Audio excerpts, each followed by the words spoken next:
언시국 TV 핫 인터뷰 시간입니다. 오늘은 경찰대 나온 총경 출신 법률가 이지은 변호사를 만납니다. 안녕하세요. 안녕하세요. 네. 반갑습니다. 이지은입니다. 네. 오늘 인터뷰 주제를 이렇게 잡았습니다. 경찰 풀잎처럼 눕다. 네. 이게 그 박범신 씨의 오래된 소설 풀잎처럼 눕다를 카피한 건데 말이죠. 네. 윤석열 정권 들어서서 경찰이 납작 엎드렸고 이걸 한번 패러디 해봤습니다. 네. 이 변호사, 경찰대 나온 총경 출신 법률가이신데 경찰 풀잎처럼 눕다 이렇게 말해도 무방하겠죠? 사실은 부끄럽지만 인정을 해야 될 것 같습니다. 그리고 이게 이제 좀 더 솔직하게 얘기하면 그 풀잎보다 빨리 눕는 것 같습니다. 풀잎처럼 눕는다는 게 바람이 불면 눕는다는 그렇죠. 거잖아요. 네. 근데 지금 제가 경찰을 보면 바람이 불 것 같으면 네. 미리 알아서 눕는 것 같아요. 네. 그러니까 소위 말해서 알아서 기는 네. 그러니까 이게 너무 부끄러운 지금 경찰의 자화상이다 이렇게 생각을 합니다. 네. 무엇보다도 그 경찰이 소위 입틀막 정권, 네. 입틀막 정권의 전위대가 됐습니다. 네. 어느 정치인은 이렇게 비유를 했다군요. 민중의 지팡이가 권력의 몽둥이가 됐다. 네. 이런 문제를 뭐 어떻게 풀어야 하나요? 법적, 제도적으로 이 문제를 어떻게 대응을 해야 되나요? 저는 일단 외부적으로는 경찰청장이 대통령으로부터 뭐 100% 독립적일 수는 없겠죠. 행정부의 수장이고 하니까. 하지만 어느 정도 독립성, 중립성을 가지고 있어야 되고 내부적으로는 경찰관 개개인이 상사로부터 독립성을 가져야 된다 이렇게 생각을 합니다. 경찰은 이제 기본적으로 상명하복 조직입니다. 그래서 대통령이 오른쪽으로 가라면 다 13만 경찰이 오른쪽으로 가고 왼쪽으로 가라면 다 왼쪽으로 가고 이렇게 하고 있습니다. 아시겠지만 1970년대, 80년대에는 치안본부가 있었거든요. 그렇죠. 네. 네. 그때는 정말 경찰이 못된 짓을 많이 했었습니다. 간첩 조작 사건이 있었고, 뭐 고문치사 사건이 있었고, 그랬는데 이제 민주화의 물결과 함께 이제 경찰청의 시대가 시작이 됐습니다. 그래서 정치인인 장관의 지위를 배제하고 대신 민간인인 국가경찰위원회가 경찰청을 이제 지휘할 수 있도록 그렇게 해서 그때부터는 어느 정도 독립성과 중립성을 지켜오려는 노력을 해왔거든요. 근데 이번 정권 와서 이제 드러났듯이 정말 경찰이 여전히 권력에 취약하다라는 것이 드러났습니다. 이게 원래는 행안부 장관이 경찰을 지휘를 못하게 했는데 네. 지금 시행령을 통해서 지휘를 부활을 시켰어요. 그게 경찰국인가요? 맞습니다. 네. 경찰국 통해서 지휘를 하겠다라고 하면서 시행령에다가 지휘도 할 수 있게 해놨고 그다음에 경찰위원회가 나름 경찰청을 견제한다고 생각을 했는데 사실은 경찰위원회도 행안부 장관이 제청하도록 돼 있다 보니까 다 이제 이 정권 사람들인 거예요. 그래서 네. 사실상 견제와 감시 이런 게 전혀 불가능한 상황이 됐다. 그렇다면 이걸 어떻게 할 것인가?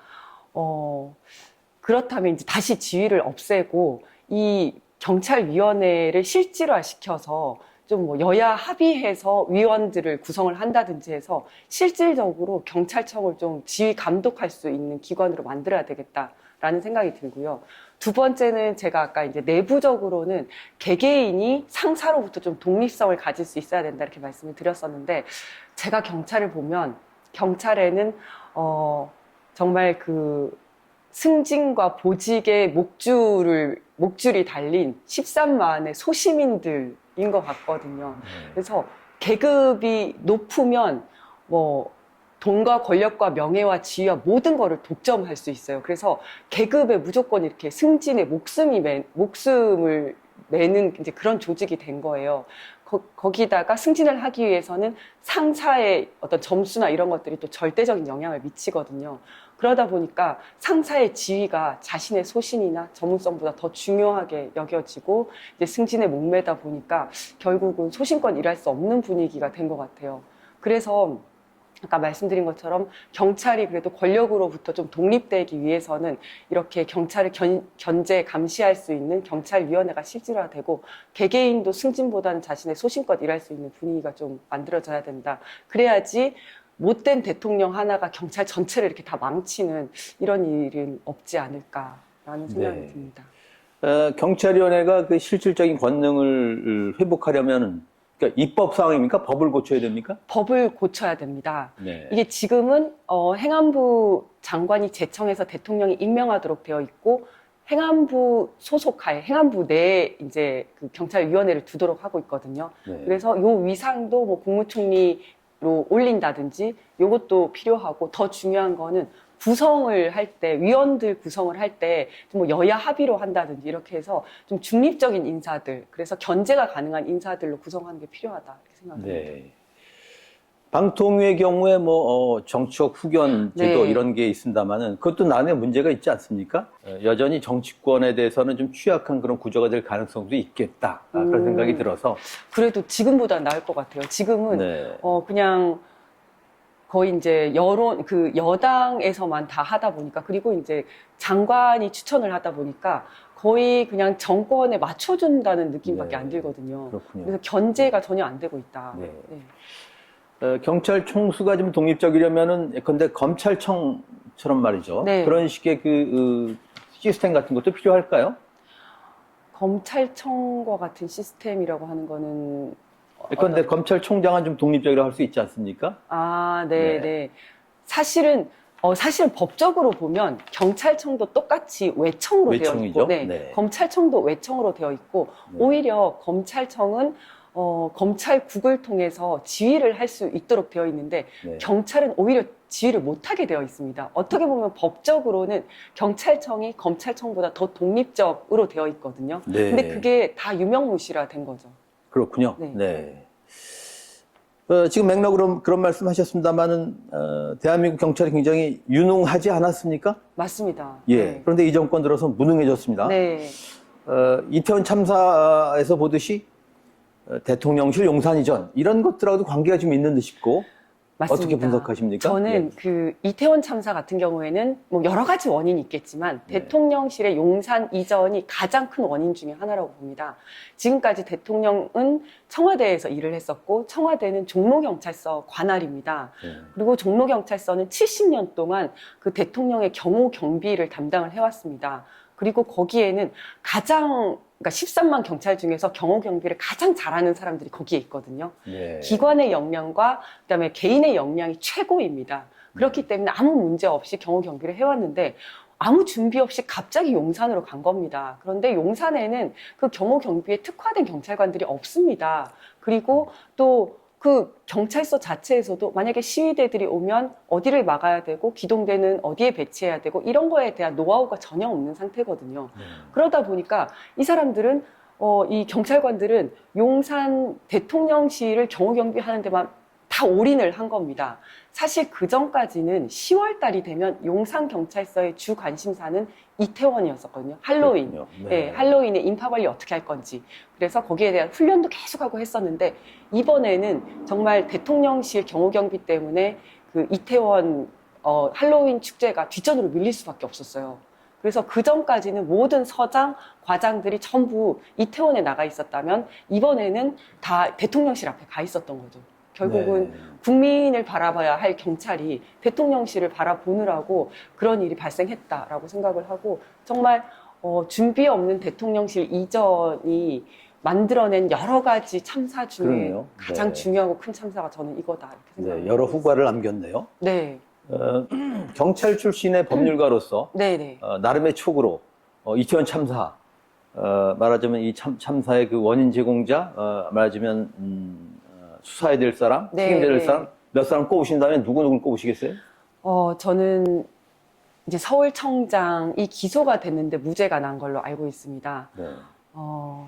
하고 그다음에 저는 대통령실 이전이 가장 큰 원인이라고 생각을 하지만 사실은 법적인 책임을 지우기에는 정말 힘듭니다. 그러니까 경찰청장, 그다음에 서울시장도 당연히 관련이 있을 거고요. 그다음에 대통령실 이전까지도 정말 큰 원인이라고 생각을 하지만 법적으로는 이게 인과관계가 다 이제 증명이 되어야 되기 때문에 고리가 굉장히 약하다. 네. 그래서 사실은 이태원 특별법이 지금 이제 통과가 됐습니다만은 예. 이태원 특별법을 통해서 반드시 그 형사적 책임이 아니더라도 어떤 행정적 책임이나 징계 같은 거겠죠. 아니면 민사적 책임까지도 물어야 된다. 저는 이렇게 생각을 하고 있습니다. 네, 무엇보다 정치적 책임을 장관이 져야 되는 거 아닙니까? 맞습니다. 예. 근데 아직도 이상민 장관은 그러게요. 장관을 잘 하고 있죠. 네. 이 정권을 이끄는 키워드 중 하나가 졸속인 것 같은데. 네, 뭐, 정말 공감합니다. 뭐 말하자면 의료 문제도 졸속으로 풀려고 했고. 네, 맞습니다. 대통령이 이전도 네, 결국 네. 졸속 아니었습니까? 네, 네, 맞습니다. 이런 질문을 한번 드려보겠습니다. 검경 수사권 조정. 이거 미완의 과제입니까? 저는 그렇다고 생각합니다. 사실 지금까지는 지금은 이제 경찰이 수사를 하고 있습니다만은 네. 한 60년 넘게 경찰이 97%, 그러니까 전체 수사의 97%를 하면서도 경찰 이름으로 수사를 할 수가 없었습니다. 형사소송법상에 경찰은 수사권이 없었고 경찰이 하는 수사는 다 검사가 한 것으로 되었습니다. 그러니까 소장농이었어요, 소장농. 네. 네. 밭을 경작을 하더라도. 소장농이요? 네. 네. 그랬었는데 이제 형사소송법이 개정이 되면서 경찰 이름으로 수사는 할 수 있게 되었고 그 이후에 2000년, 2020년, 2022년 계속 개정을 통해서 현재는 모든 수사를 경찰이 하고 단 부패 경제 수사만 검사가 수사 개시를 할 수 있도록 되어 있습니다. 하지만 아시겠지만 지금 검찰 개혁도 되게 큰 문제잖아요. 검찰이 수사권과 기소권을 다 가지고 있으면서 자기가 하고 싶은 수사만 하고 하기 싫은 수사, 정권을 위한 수사, 정권을 보위하기 위한 수사는 전혀 수사를 안 하고 있잖아요. 네. 그래서 아예 검찰청을 수사와 기소를 분리해서 검찰청을 공소청으로 만들어서 예. 검찰은 기소만 할 수 있도록 하자.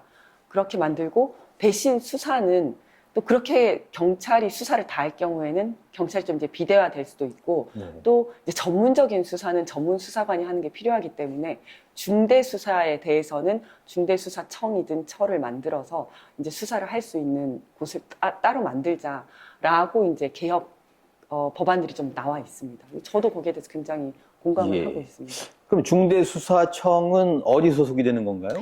그거는 국무총리 산하에 둘 수도 있고 아니면 네. 행안부 산하에 둘 수도 있는데 일단 법무부 산하에 두는 것은 아니다라고 생각을 하는데요. 왜냐하면 네. 법무부 밑에 검찰청이 있잖아요. 네. 그게 비록 공소청으로 바뀐다 하더라도 법무부 안에 수사를 하는 기관과 공소를 담당하는 기관이 같이 있으면 지금의 검찰청 같은 그런 폐단을 이제 극복하기 힘들다 이렇게 생각하기 네. 때문에 중대범죄수사청은 행안부에 두거나 아니면 국무총리 산하에 두는 게 맞다 네. 이렇게 생각하고 있습니다. 공소청으로 독립시켜서 신설을 하더라도 네. 이게 좀 격길로 나갑니다만은 검찰의 문제 중에 하나가 이제 기소 독점 아닙니까? 맞습니다. 그 문제는 해결이 안 되는 거 아닌가요? 사실 이제 기소 독점은 검찰만이 기소를 할 수 있도록 하는 거잖아요. 네. 그것도 문제고, 그래서 이제 외국 같은 경우에는 사인 소추도 있고 그렇습니다. 개인이 네. 할 수도 있고, 아니면 이제 재정 신청이라고 해서 법원에서 기소 명령을 할 수 있는 그 제도를 늘려가지고 한다든지 아니면 기소 배심이라고 해서 시민들이 할 수 있게 한다든지 그런 제도적 보완이 필요할 것 같고요. 저는 두 번째로 기소 편의주의. 검찰이 그러게요. 네. 기소를 해도 되고 말아도 되도록 돼 있거든요. 그렇죠. 그러다 보니까 사실 칼을 휘두르는 것도 무섭지만 네. 더 큰 힘은 칼을 아예 휘두르지 않는 겁니다. 그러게요. 칼집에 네. 딱 넣어놓고 김건희에 대해서는 전혀 수사를 안 하고 있고 네. 검사들 자기들 자체에 대해서 전혀 수사를 안 하잖아요. 네. 그래서 기소 편의주의도 다소 기소 법정주의로 좀 이제 바뀌어야 된다. 기소 법정주의는 뭐냐면 어떤 요건에 해당을 하면 무조건 기소를 하게 하는 그런 네. 제도입니다. 이제 그런 것들도 좀 필요하다라고 생각을 하고 있습니다. 네. 알겠습니다. 다시 경찰 개혁 문제로 돌아가겠습니다. 이 변호사가 만약 지금 경찰 총수시라면 네. 경찰 어떻게 개혁하시겠습니까?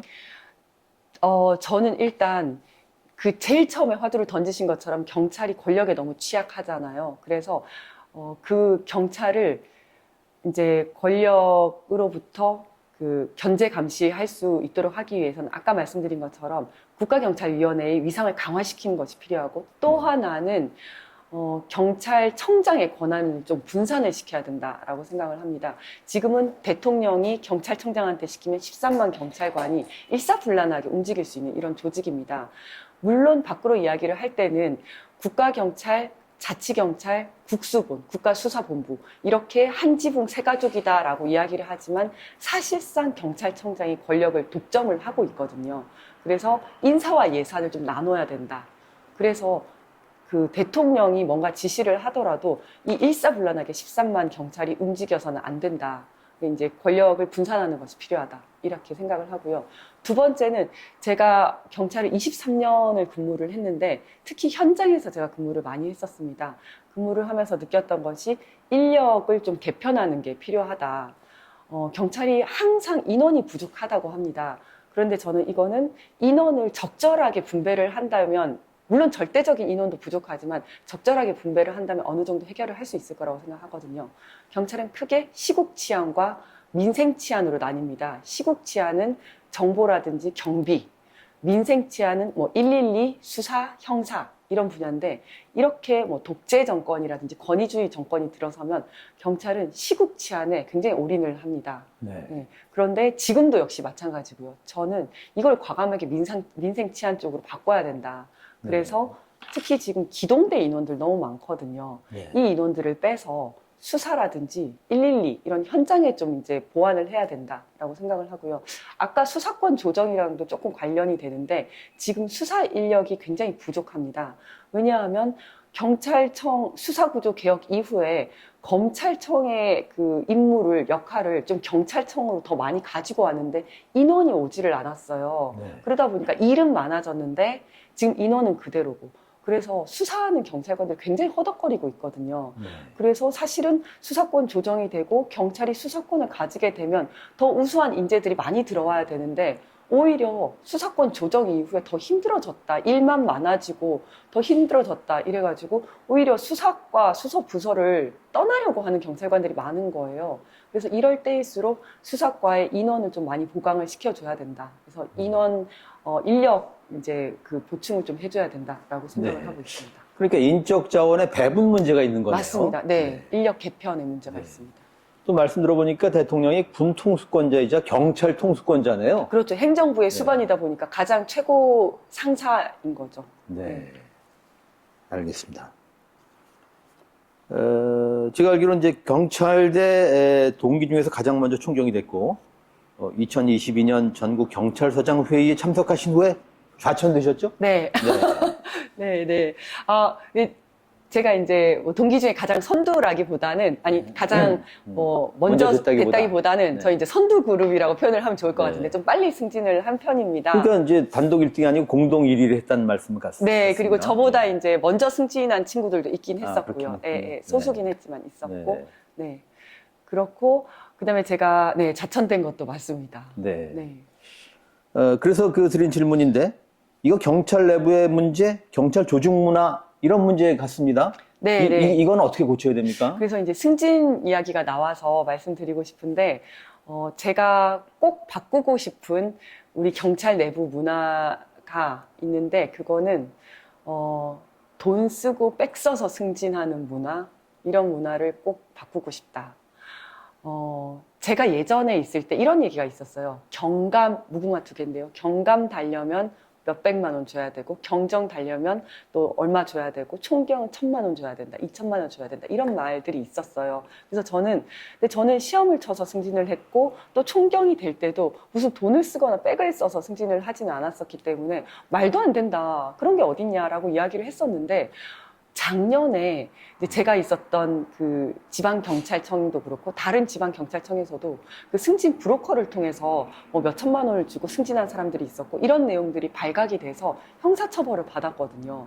네. 그래서 이런 일들이 여전히 암암리에 벌어지고 있구나라는 생각이 들어서 이런 문화를 꼭 바꿔야 되겠다라는 생각이 네. 들었어요. 그러니까 이거는 개개인의 어떤 윤리의식을 제고하는 것도 필요하지만 저는 정말 이제 적발 위주의 감찰, 그래서 아주 엄벌을 해서 행여라도 이런 일이 있다가는 정말 패가망신한다, 절대 돈 주고 승진할 수 없다, 네. 이런 인식을 좀 강하게 가지도록 하는 게 필요하고, 또 아까 잠깐 말씀드린 것처럼 승진에 목매지 않는 문화, 네. 승진에 목매지 않더라도 정말 소신껏 즐겁게 근무할 수 있는 이런 직장 문화를 만드는 것도 필요하다, 이런 생각이 네. 듭니다. 그러면 그 상납을 인사권자가 받은 겁니까? 그랬었어요. 네. 그러니까 그게 이제 적발이 돼가지고 작년 올해 이제 그 형사처벌이 됐거든요. 네. 근데 여전히 암암리에 그런 일들이 있었고, 그렇네요. 저도 무슨 얘기를 들었냐면 저희 상사가 이런 말씀을, 친한 선배셨는데 이런 말씀을 하시더라고요. 누가 자기 경감 승진한다고 나한테 돈을 싸들고 왔더라. 그래서 내가 도대체 뭐 하는 짓이냐, 나를 얼마나 무시하면 이런 걸 하냐, 당장 나가라고 뭐라고 했다, 이런 말씀을 하시더라고요. 근데 네. 이분은 자기가 돈을 안 받았으니까 이런 얘기를 하는데, 네. 돈을 받는 사람들은 이런 얘기를 안 할 거 아닙니까? 네. 그리고 또 이런 일도 있었습니다. 제가 총경일 때 다른 총경들하고 또 이제 경정들, 계장들이랑 같이 식사를 하러 가면서 이제 어떤 직원이 운전을 해준다고 계급이 낮은 직원이 같이 따라간 적이 있었어요. 밥을 먹고 나왔는데 그 직원이 계산을 벌써 해놓은 거예요. 그래서 아니 계산을 왜 하냐? 오늘은 내가 좋은 일이 있어서 내가 사기로 한 건데, 얘기를 했더니 본인은 이렇게 상사를 따라가면 자기가 항상 계산을 다 했다는 거예요. 그래서 제가 같이 가자고 했을 때 네. 자기한테 돈 내라고 따라오라고 한 줄 알았다고 하더라고요. 네. 와, 그래서 이런 문화가 아직 있구나. 제가 이제 지방이었습니다만은 네. 이런 것들을 빨리 바꿔야 되겠다라는 생각이 들었어요. 그러네요. 언론사는 좀 지금 바뀌었는지 몰라도 네. 늘 선배가 냈습니다. 그래야 되는데 네. 정말 부끄러운 문화예요. 그리고 네. 일반 공직 사회에 좀 이제 만연한 문화라고 하던데, 네. 모시는 날이라는 게 있습니다. 그게 네. 뭐냐면 과장님을 밑에 계장들이 돌아가면서 식사를 모시는 거예요. 그래서 이제 뭐 과장 총경이 될 수도 있고 경무관이 될 수도 있는데, 그러면 그 밑에 과장들 아니면 계장들이 돌아가면서 네. 이제 식사를 사는 거죠. 네. 그런 게 아직도 있다고 하더라고요. 이런 문화들을 좀 바꿔야 된다. 네. 네. 알겠습니다. 이 변호사는 그 유튜브도 왕성하게 하시지 않습니까? 네, 네. 또 지금 뭐 민들레 유튜브도 뭐 진행하시고. 네. 그래서 언론을 이렇게 관찰하고 지켜볼 기회가 많으실 텐데, 저희가 언론 비상 시국회의라서 네. 네. 우리 언론 뭐가 문제라고 보십니까?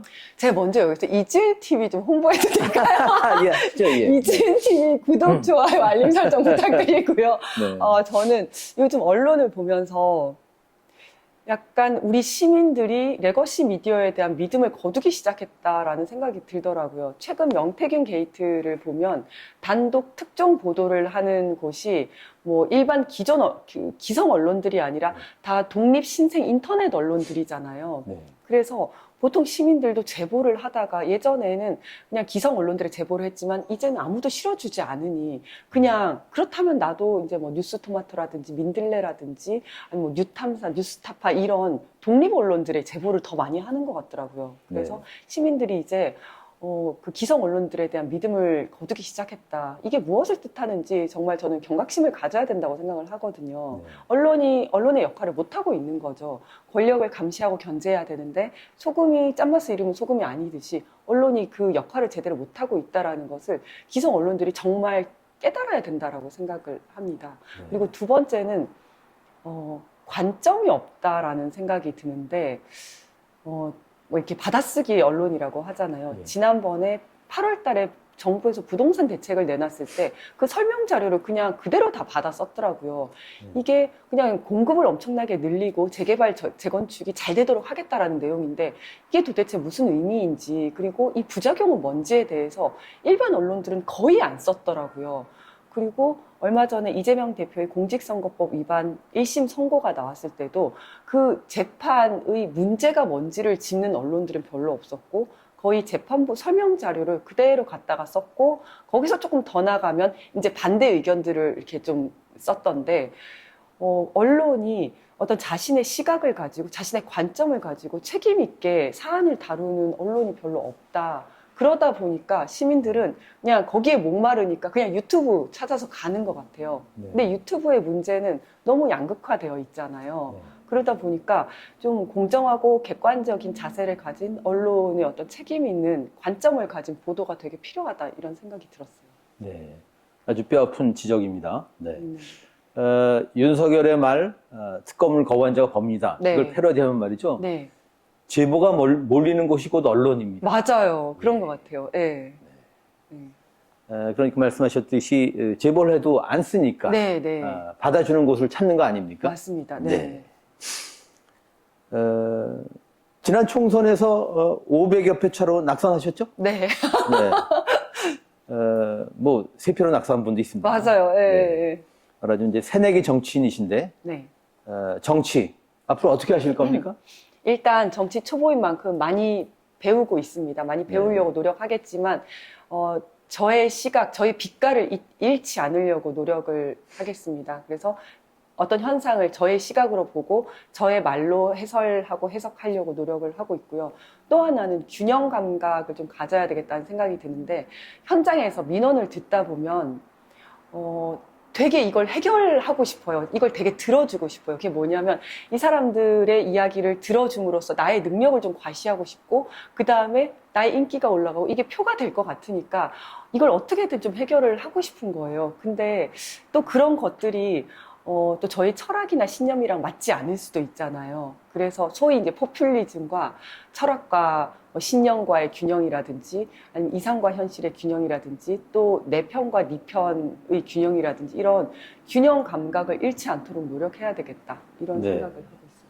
그러게요. 그래서 지금 민주당의 정책에 대해서도 예컨대 금투세 폐지를 할지 네, 이렇게 좀 회의적으로 보는 시선들이 있습니다. 맞습니다. 예, 예. 예. 그렇죠.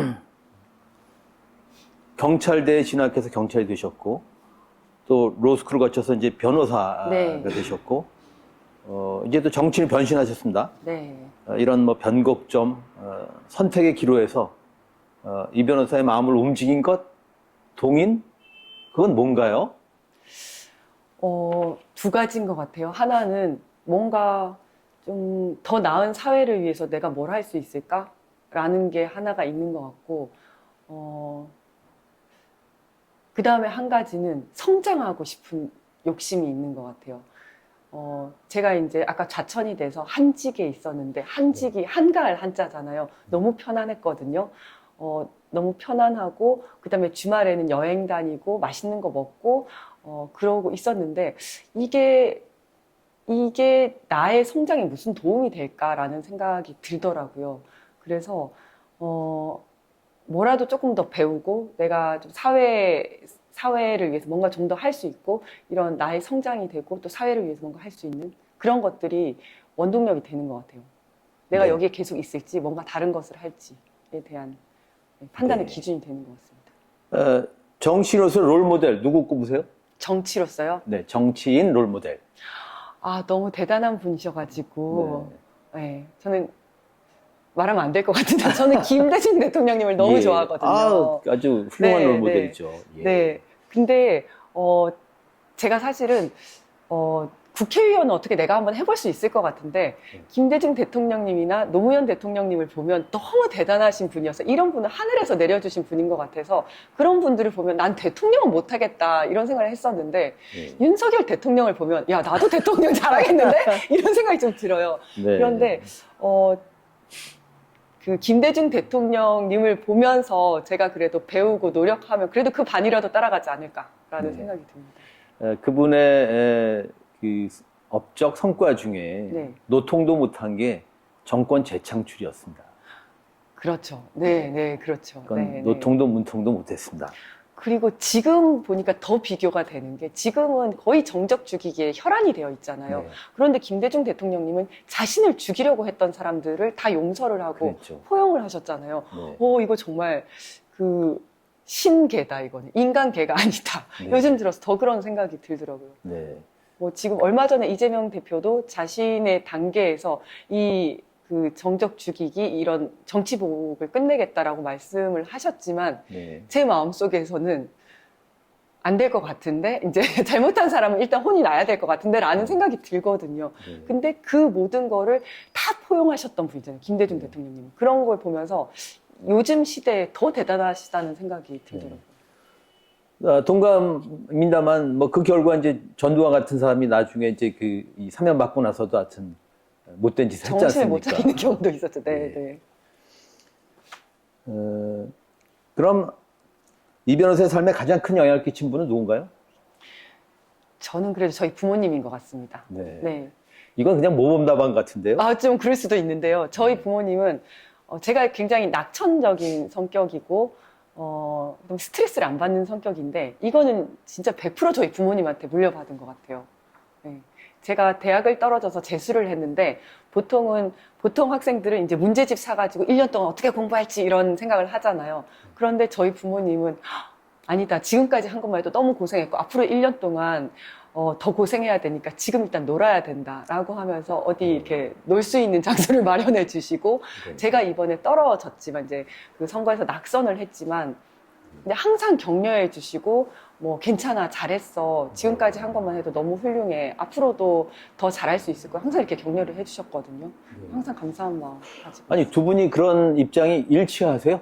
그것도 쉽지 않을 것 같습니다. 한 분은 이제 네. 그런 거하고 다른 분은 또 걱정 많이 하고 이럴 수도 있는데. 두 분이 좀 이런 것 같아요. 본인은 저한테 스트레스를 안 주려고 하시고 배우자가 스트레스 주는 거에 대해서 되게 서로 뭐라고 하는 스타일. 그래서 아버지가 저한테 야 지은아 이런 거 한번 해보면 어때? 라고 하면 엄마는 아빠한테 아 지은이가 알아서 하는데 왜 그런 걸로 자꾸 스트레스 주려고 그래? 라고 얘기하시고 엄마가 저한테 이제 야 그래도 이런 거 한번 해봐. 앞으로 이거 해봐 라고 얘기를 하면 아빠가 그거 지은이가 다 알아서 잘하고 있는데 서로 그렇게 말씀하시면서 그냥 아주 친구같이 네, 네. 저와도 친구같이 좋은 네. 분이십니다. 그러시군요. 자, 이지은을 읽는 세 가지 키워드 못 네. 꼽으시겠어요? 저를 뭘까요? 저는 긍정적인 거가 하나 있을 것 같고요.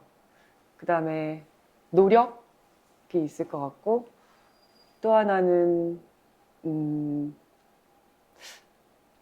파워 E라고 하면 어떨지 모르겠는데 이제 MBTI가 네. 파워 E거든요.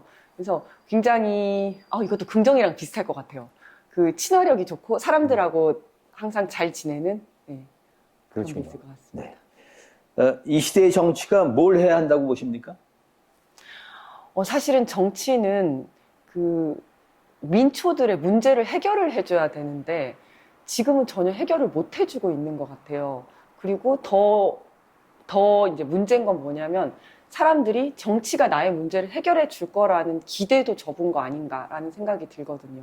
그래서 정말 다시 생활 정치로 다시 시작을 해야 될 것 같다. 그래서 물론 김건희 특검이나 아니면 탄핵이나 아니면 이렇게 큰 거대 정치 담론도 필요하지만 내 주변에서 정말 필요한 것들이 뭔지 그것들을 하나씩 해결해 주는 정치가 필요하고 그걸 통해서 다시 정치의 효능감을 느끼고 시민들이 정치에 관심을 가지게 되는 게 필요하다 이렇게 생각을 합니다. 네. 어떻든 주권자들도 나름의 역할이랄까 몫이 있다는 생각을 할 때 이 난국에 깨어있는 시민들에게 요청을 좀 하신다면 어떤 요청을 하시겠습니까? 제가 되게 좋아하는 말이 있는데 안토니오 그람시의 이성으로 비관하되 의지로 낙관하라라는 표현이 있습니다. 제가 항상 마음에 담고 살려고 하는 문구기도 한데요. 어쩔 때는 냉철한 그 현실 판단 능력이 필요하지만 때로는 어떤 긍정의 희망, 긍정의 힘 이런 것들이 필요한 것 같습니다. 그런 희망이 있어야지 버텨나갈 수 있는 것 같거든요. 그래서 네. 서로가 서로에게 희망을 발견하면서 잘 버티면 좋겠다. 네. 지금은 버텨야 되는 시기인 것 네. 같습니다. 그러네요. 버티는 게 최선인 시대도 있는 법이죠. 그렇죠. 네. 희망을 잃지 말고 서로에게 네. 희망이 돼서 버텨나가는 게 필요할 것 같습니다. 알겠습니다. 이제 준비한 질문 다 드렸는데 네. 혹시 부연해서 지금 이 시점에서 좀 울림 있을 법한 제안이랄지 혹은 나름의 그 밸류인 어떤 말씀을 좀 하나 하신다면 어떤 말씀을 주시겠습니까? 저는 제가 드리고 싶은 얘기는 다 한 것 같고요. 언시국이시잖아요. 예. 정말 이 시대에 경찰도 마찬가지지만 언론의 역할이 너무나 크다. 그리고 정말 잘못된 대통령 하나가 여러 가지를 망치고 있지만 언론이 무너지는 거는 다른 어떤 것보다 더 크다고 생각을 하거든요. 시민들은 언론을 통해서 세상을 바라보기 때문에 언론의 시각이라든지 이 역할이 너무나 중요한데 그게 무너지고 있는 게 너무 마음이 아프고 그래서 거기에서 그래도 무너지지 않는 등대 같은 역할을 해주시면 감사드리겠다는 말씀 드립니다. 네, 고맙습니다. 오늘 경찰대 나온 총경 출신 새내기 정치인 네. 이지은 변호사 만났습니다. 고맙습니다. 감사합니다.